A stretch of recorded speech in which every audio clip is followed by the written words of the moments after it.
Ya,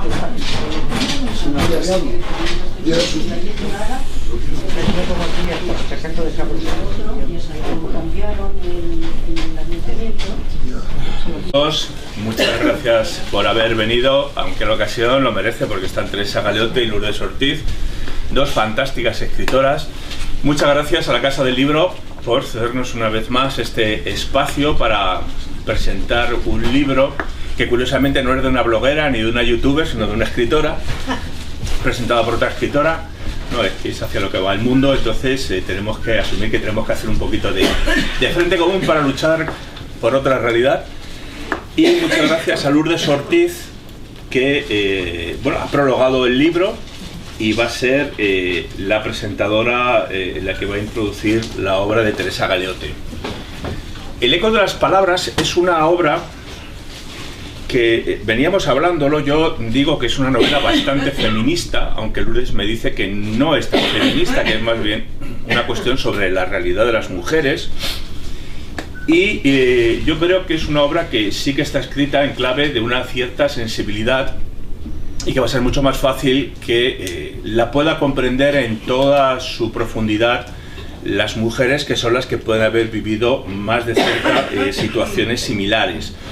Es una obra que trata en cierta medida de la posición de algunos hombres con respecto a la relación de pareja y a la relación familiar, a la posibilidad de la huida o de la falta de atención del hombre, y también de la implicación emocional que tienen las mujeres, en este caso sobre todo, bueno, en general con los hijos, pero en este caso con una hija a la que la forma de salvarla, según la opinión de la protagonista de la novela, es cogerla de la mano y comenzar a contarle su vida mientras está en coma.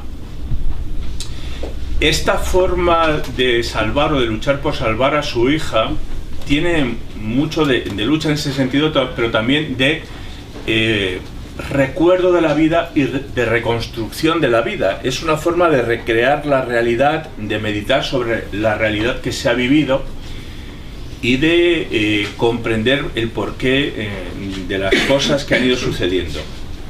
Hablábamos no hace mucho con un escritor que lleva 30 y tantos años trabajando la sanidad, y le preguntaba a Teresa Galeote si se había documentado muy especialmente sobre este tema, porque decía: esto que cuentas en tu novela, tal y como lo cuentas, yo lo he vivido en hospitales. Me decía que lo ha vivido efectivamente en hospitales y que es así. El habla, la rememoración de los hechos como forma de sujetarse a la vida. En ese sentido, me parece que es una novela que puede aportar muchas cosas al lector y que puede darlo, no sé si a lo mejor puede sonar un poco cursi, una cierta humanidad dentro de una sociedad en la que nos estamos deshumanizando. Puede ayudarnos a humanizarnos un poquito más, a comprender la postura del otro, que muchas veces es una cosa que nos falta, comprender la postura del otro, intentar comprender formas de pensar, de vivir, de ser diferentes a la nuestra. Es una novela que puede ser, sobre todo para cierto público que quiera cosas muy ligeras, muy livianas. Un poquito complejo introducirse en ella porque implica la necesidad de que tus sentimientos entren en juego, pero según vas entrando te vas haciendo cómplice de la protagonista y de sus vivencias. Creo que es una lectura muy recomendable. Creo que es una lectura que al final te gustaría seguir leyendo qué es lo que pasa con esa madre y esa hija. No vamos a contar qué es lo que sucede al final, si os parece. Vamos a dejar una pequeña intriga. por favor, ya no me hagas esa faena. No vamos a contarlo. No, pero es que luego es ella la que lo cuenta. O sea, luego es ella la que acaba contándolo todo. Entonces, yo lo digo como advertencia, que no vamos a contar qué es lo que sucede.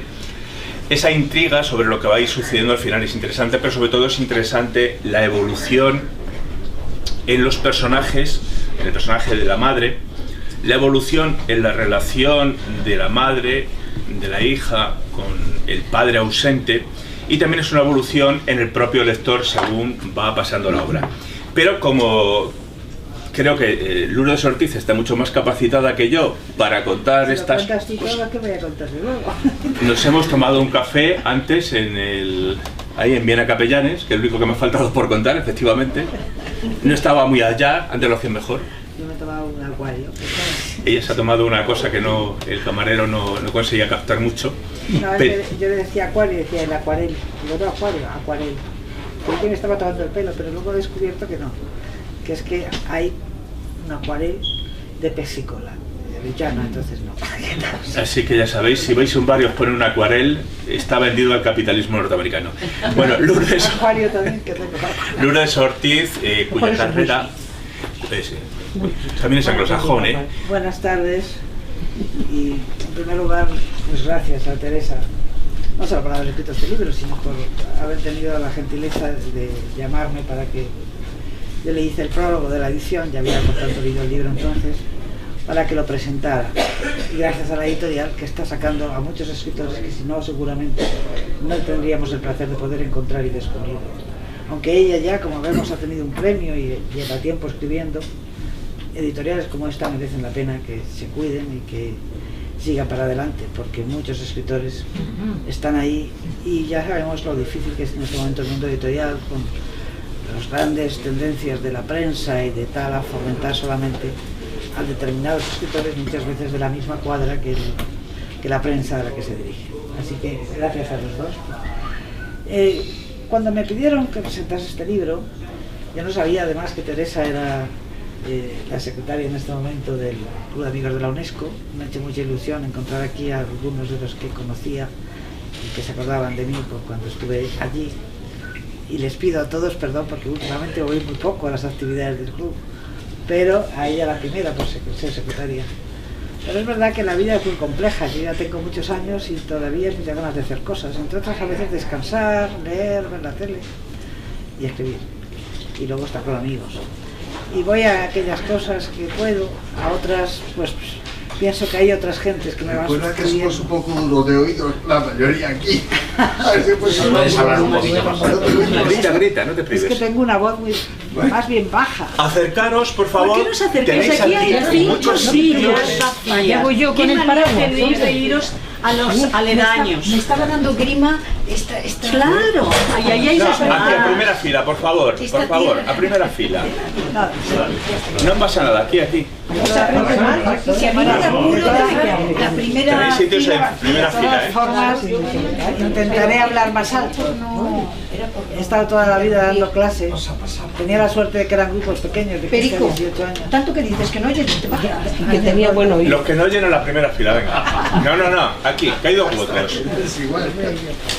Decía... porque estoy sola.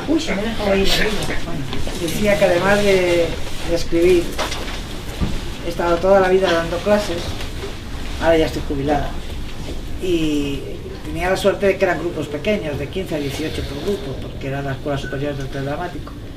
Y siempre me decían luego los amigos, pero oye, ¿cómo te escuchan? Digo, no sé, me escuchan muy bien. Digo, y además, como hablo bajito, se produce un gran silencio porque si no, no me oiría. Ha sido positivo. En este caso, voy a intentar subir la voz, aunque los años y el tabaco me la van quitando más. Y no dejo el tabaco, o sea que... decía que gracias a Teresa por llamarme y a la editorial. El libro nos revela lo que es la madera, o no sé cómo explicarlo, de una verdadera escritora, de alguien que nos sabe contar, que tiene la madurez suficiente para llevar al lector a través de sus páginas hacia adelante y hacia atrás, jugando con el recuerdo, jugando con las palabras. Y es un libro que además de las anécdotas, pero claro, si contamos simplemente el argumento, eso puede estar bien escrito, mal escrito, regular, o ser simplemente una preparación para un guión de televisión o para cualquier cosa.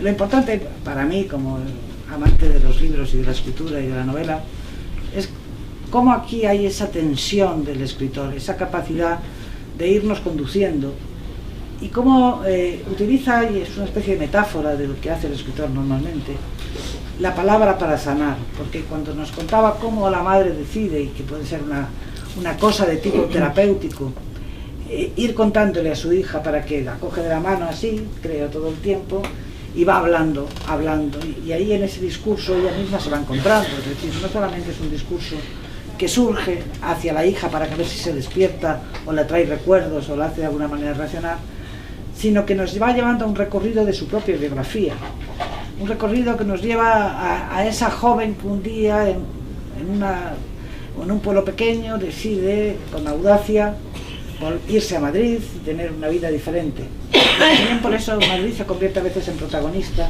en los paseos que va dando en el recuerdo a través de los parques, de la estación de Atocha, de las calles, de los diferentes lugares que ella ha visitado y ha amado. Entonces la novela es al mismo tiempo una descripción de ese presente, no solamente del pasado. Es decir, está oscilando entre los dos campos, porque su propio drama, en un momento determinado, que el drama viene sobre todo por el accidente de la hija, la va llevando no solamente a ese momento del accidente y a lo que ha sufrido con ese accidente.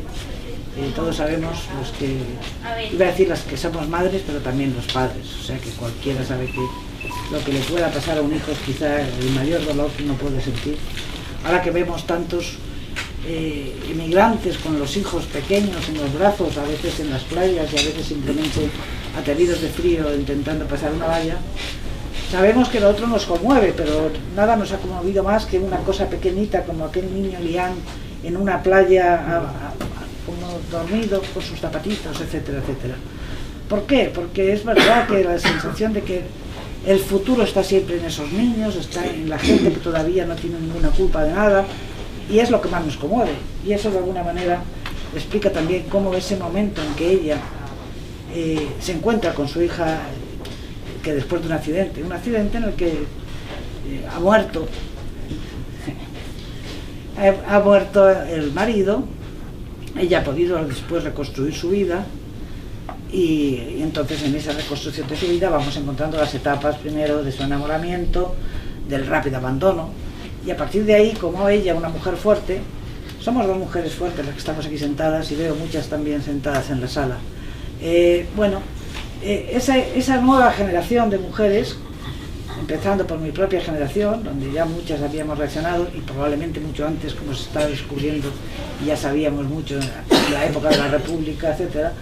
Ese camino que ha llevado a que ahora hablar de la igualdad de la mujer sea algo, si no todavía cotidiano, por lo menos algo que nadie se atreve a impugnar, aunque luego se cometan tantas arbitrariedades, como sabemos en los salarios, etcétera, etcétera. Pero estas dos mujeres que aparecen en el libro, sobre todo la protagonista y la propia escritora que nos lo cuenta, es la típica mujer fuerte que en un momento determinado de desolación, cuando se queda sola y con el dolor que sufre todo tener una hija, y que en el momento que la tienes prácticamente a los 4 años el marido desaparece, ella sin embargo es capaz de ir para adelante y después de eso ir reanudando su vida. Y entonces en ese relato vamos encontrando a sus amigas, a esa relación que también es muy interesante entre las mujeres, que es la relación de amistad profunda con uno de los personajes que en la novela, Carmen, que es la gran amiga de Marta, y la que de algún modo la ayuda a salir del bache, eso que también, oye, que te voy a presentar, oye, que te traeré seguramente a una persona deliciosa que es su hermano.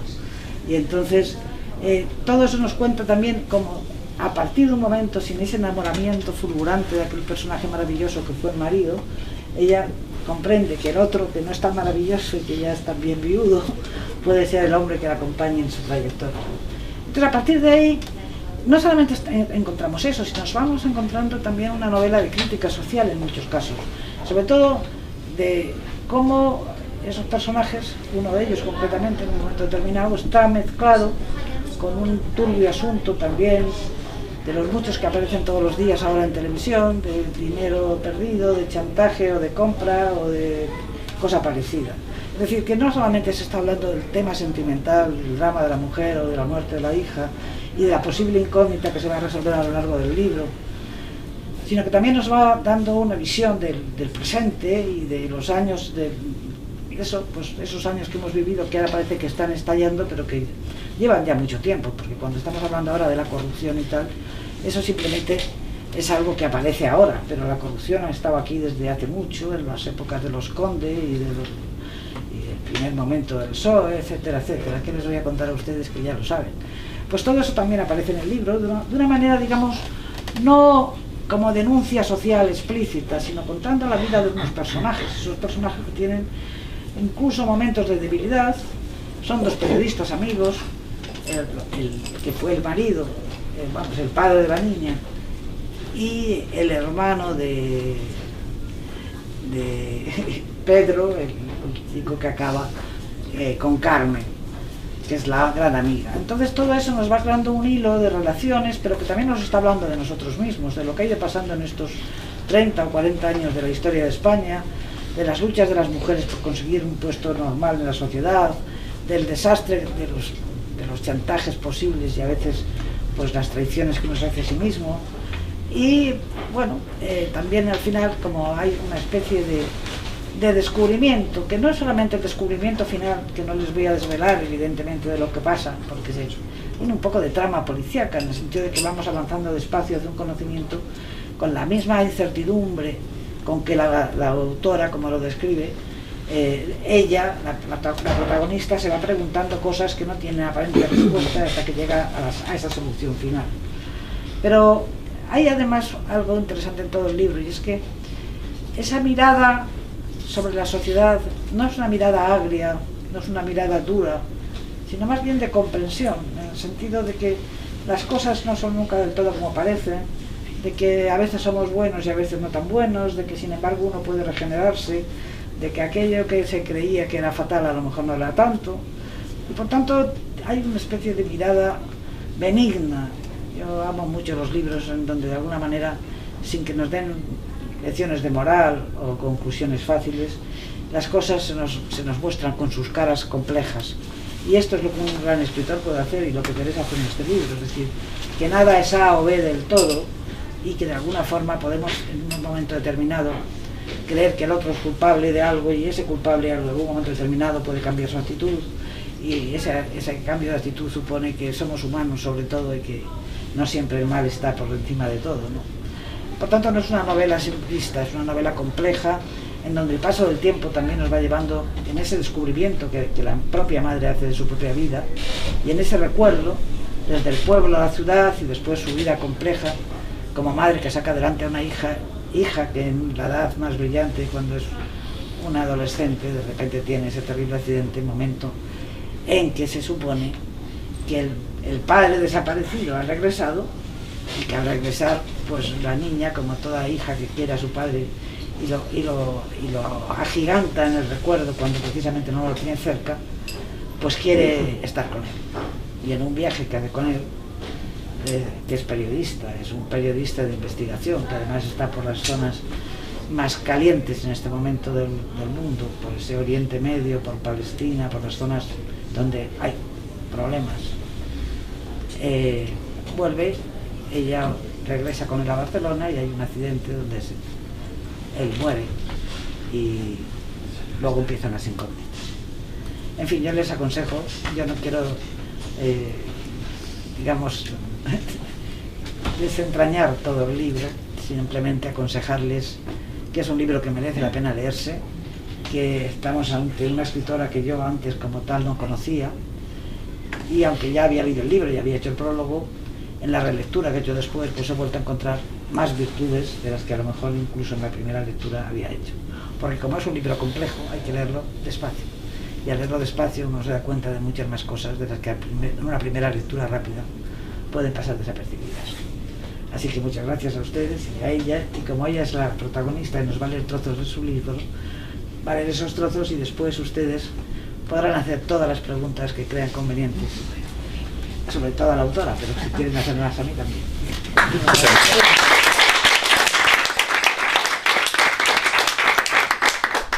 Bueno, comprendéis por qué ha sido Lourdes la que ha presentado el libro, porque a mí me ha puesto la piel de gallina. A ella se ha emocionado un poco, no sé si os habéis dado cuenta, pero aquí se la notaba emocionada, y decía así un poquito, vibraba. Sí, mira, la piel de gallina la tengo yo. Porque efectivamente yo tengo que daros las gracias a todos y a todas las que habéis estado aquí esta tarde, porque no sabéis lo importante que es que a una escritora, a un escritor, se le acompañe en el momento de una presentación de un libro, y desde luego a Lourdes Ortiz, la gran maestra de la literatura, de la escena, dramaturga y una gran maestra de la vida. O sea que soy yo la que te agradece, que además ha sido, si alguno no lo conocéis, presidenta del Club Amigos de la UNESCO. Pues todas las personas que están aquí, todas son socias y socios del Club Amigos de la UNESCO. Así que muchísimas gracias a todos y a Si me has todas. visto en el libro este, Aquí está ella. estoy reconocida. Aquí está ella. Si alguno no tenéis el libro, pasadlo, porque efectivamente. Me perdonas, por cierto, voy a hacer un poquito de publicidad. La podéis ver en el Centro Dramático Nacional.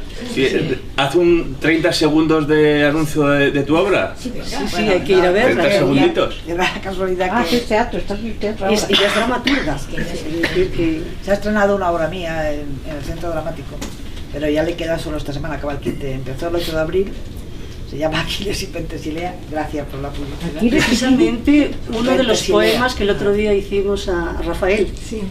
Uno de los poemas. Y la sala es, ¿se acuerdan? Valle Inclán. La sala, en el Teatro Valle Inclán, sala Francisco Nieva, pero bueno, no sé si supongo que habrá entradas todavía, no lo sé, pero solo queda hasta el domingo. Sí. Pues hay que ir a La verla. entrada de los- Bueno, y ahora vamos a hablar. Sí, Aquiles y Pentesilea. Y aviso que casi no quedan entradas aquí. Si alguien quiere. No, en serio. Es que nosotros queríamos haber ido el miércoles y ya no ha quedado ni una. Entonces os aviso que es esta semana y que está difícil. Bueno, vamos a hablar del eco de las Pues palabras. efectivamente, después de la magnífica presentación que ha hecho Lourdes, yo voy a leer pequeños párrafos porque efectivamente si continúo con alguna parte más posiblemente vamos a desentrañar algo que no queremos desentrañar porque tiene su misterio. Como bien ha dicho, tiene elementos, es decir, bastante complejos, ¿no? Entonces, como ya sabéis de qué va y de todo esto, yo me voy a limitar a leer algunas líneas que son muy significativas.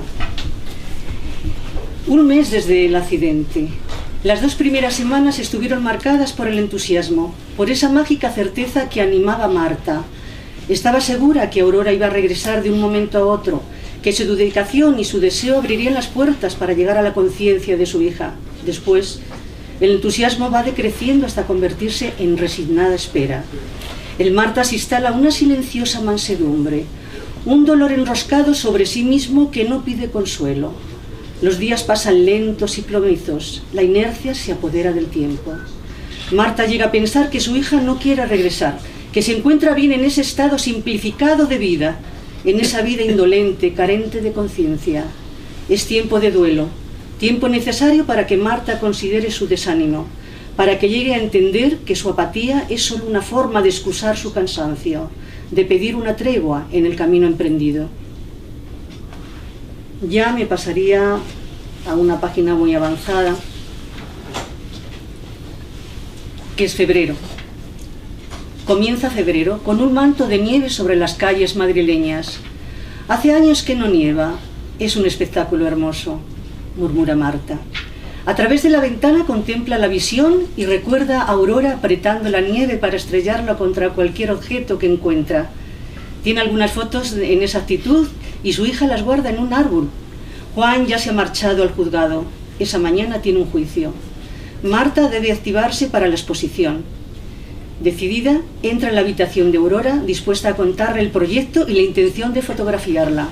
La encuentra despierta y con cierto desánimo en la mirada. ¿A qué viene esa cara, Aurora? ¿Qué pasa? No sé, mamá, anoche no dormí bien, no me apetece levantarme, estoy un poco cansada. Puede que te animes a ver que voy a exponer fotos en una exposición colectiva, un proyecto que llevan preparando algunos amigos desde hace tiempo. Sonia me avisó, sabe que estás mucho mejor y pensó que podía ir incorporándome al trabajo de esta forma. Quiero que poses para mí, tú verás. Si no estás de humor, lo dejamos para otro momento. Aurora apenas ha prestado atención a cuanto ha dicho su madre. Marta quiere levantar el ánimo de su hija, pero observa el cansancio en su mirada, esa mirada abandonada que la aleja de la realidad inmediata. Aún así, ¿por qué no intentarlo de nuevo? Vamos, perezosa, levántate, desayuna conmigo. Después te peino, te recojo el pelo en la nuca, sabes que estás muy guapa con el pelo recogido. Bueno, muchas cosas pasan, efectivamente, y llega el cumpleaños, ha pasado el tiempo, el cumpleaños. Aurora espera su 17 cumpleaños con nuevas expectativas. Su cuerpo ha recuperado el vigor y sin una mirada muy atenta, su cojera no se percibe. Pero ¿qué pasa con su mente? La adolescencia parece haber pasado por ella como un tornado, arrasando sus ansias de regocijo. Demasiado madura para su edad, repite Marta. Y los más cercanos lo ratifican. Ya no es la adolescente que se encaprichó de un viaje extravagante, según Marta. Carmen sigue insistiendo en el viaje que se habían prometido, pero Aurora no está dispuesta todavía. Parece que la aventura por Oriente la inmunizó para viajes posteriores. Algunos compañeros de instituto ya no están. La edad y los estudios los han dispersado por diferentes lugares, aunque otros nuevos han llegado. Llamadas, propuestas, disculpas, y en ese ir y venir apresurado recibe una llamada telefónica que no quiere compartir, ni siquiera con Silvia, y después llegan otras. No os voy a leer más, porque yo creo que ya tenéis bastantes elementos. Claro, es que lo he dejado ahí para que lo leáis reposadamente. Entonces, solo deciros que otro elemento es que efectivamente ya lo ha anunciado Lourdes, es que en casi todas mis novelas está Madrid, de una forma o de otra, en unas El Retiro, en otras es decir, Madrid, amo Madrid, aunque actualmente vivo en Alcalá de Henares. Yo nací en Madrid, mi adolescencia y una parte de mi juventud, o sea, la pasé en Madrid, por lo tanto que tanto recuerdo guardo que casi todos los días bajo a Madrid, al Club Amigos de la UNESCO. O sea que en ese sentido, también deciros que os voy a leer solamente cómo empieza la novela y cómo termina, para daros cuenta que empieza con una llamada telefónica.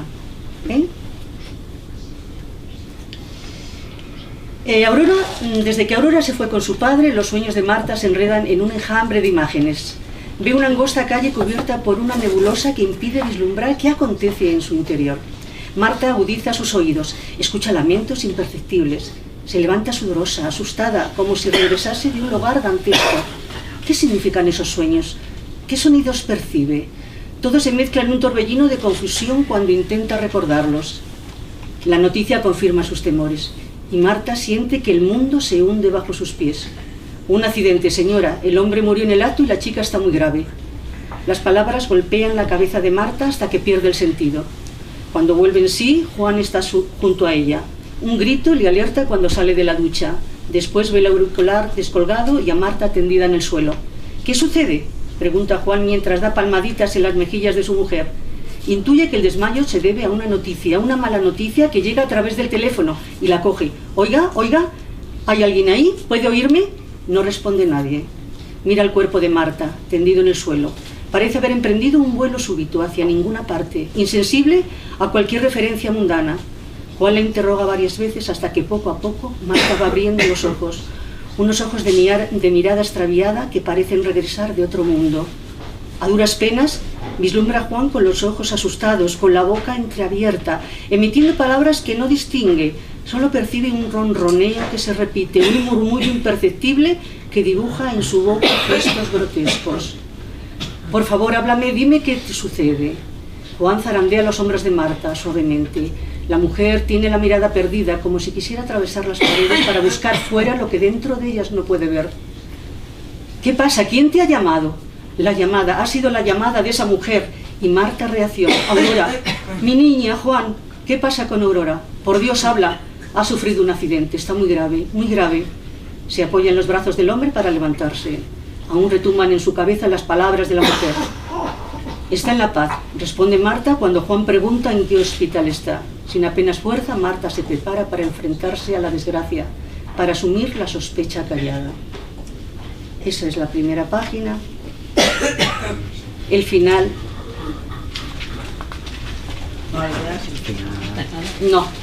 No lo leo. Es otra llamada telefónica. Se termina con otra llamada telefónica. Pero ¿qué sucede entre esa llamada telefónica y la otra? Eso es lo que tenéis que averiguar todas y todos. Muchas gracias y ahora...